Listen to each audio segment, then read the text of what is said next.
Notes on a page. You know, it's neat how we can learn music the same way we learn to speak, from the sound of a parent's voice. Hi, I'm Ryan Lyons, and this is my friend Lee Robert. Ryan and I have been making music together for 10 years. The brilliant Dr. Suzuki really knew how to bring music to life so that all children could Cultivate beauty, love, and compassion. He developed the Suzuki Method, which uses listening, practicing, and sharing beautiful music as the template for creating beautiful hearts. The teacher, the student, and the parent alike together embark on a magical journey. And there are no shortcuts on this journey. Its foundational ideals are built on practicing every day, practicing small manageable bites, and practicing to make it easy with repetition, repetition, repetition. Often when we start on a journey, we want to know exactly where we're going, when we'll arrive, and who will be there along the way. But on this journey, it's unique for everyone. It's an adventure, so come along. Remember, The rewards are great. You're among friends. The Suzuki philosophy and method has a level of training that provides children to perform with ease.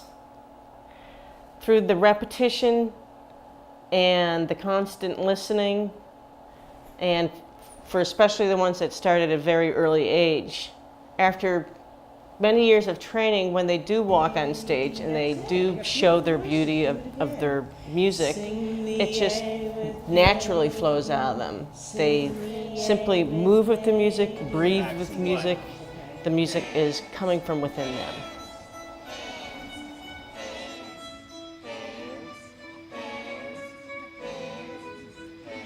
You know, anytime you are looking for a great reward in your life, you're going to have to put in an investment. And this, this program is something that takes years of your life. It's a way of life, really. It's not just the same as any other, like a sport or maybe dance or something that your child is going to try out when they're little, and then, if they like it, they're going to stick with it. If they don't like it, they'll maybe drop out. This is really, it's an investment in the child.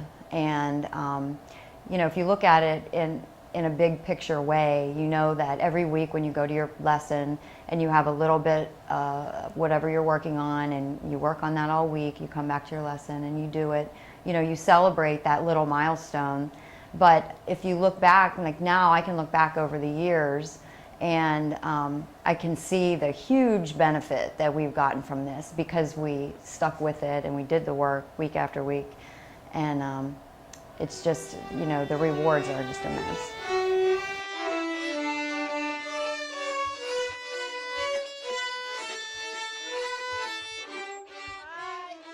I play it like I sing it.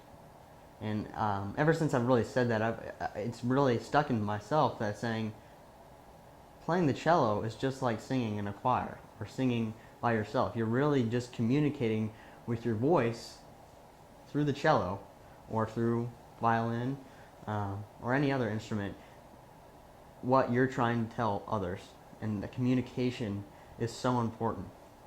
The Suzuki Method is really a part of one's daily life. When the children begin, they do notice the older children and how they are interacting right away. They are trained to walk into their group lessons and help the teacher to set up. Their character training continues on how they treat one another in a group lesson, how they look at their teacher. They don't roll their eyes at their teacher. It translates on how they even speak to their parents during a lesson. They know what the code of behavior, what the expectation is. And it starts from day one. It starts from, I am ready for my lesson bow, to the end of their lesson, which is always, thank you for my lesson. They learn to be grateful. I always think about how wonderful it is to be a part of the journey that you're taking and now your children. And Dr. Suzuki always talked about beautiful sound, beautiful heart. And he never talked about take it for granted sound or take it for granted heart. So your whole life you spend looking for that beautiful sound and that beautiful heart. And I'm very fortunate that I think I'm only one of the few people who has a profession that I can be so a part of so many people's lives all at once. And it's overwhelming, it really is. And there are times when I'm teaching that I just want to cry, and I think the only reason I don't is because I'm so busy yelling and rolling around with the kids on the floor. But inside, I'm falling apart sometimes just out of pure joy of being able to be a part of the journey. So when I say thank you for your children, I mean that. Thank you for allowing me. I mean, you are allowing me to be a part of their journey, and it's an honor for me. It truly is. And it just is.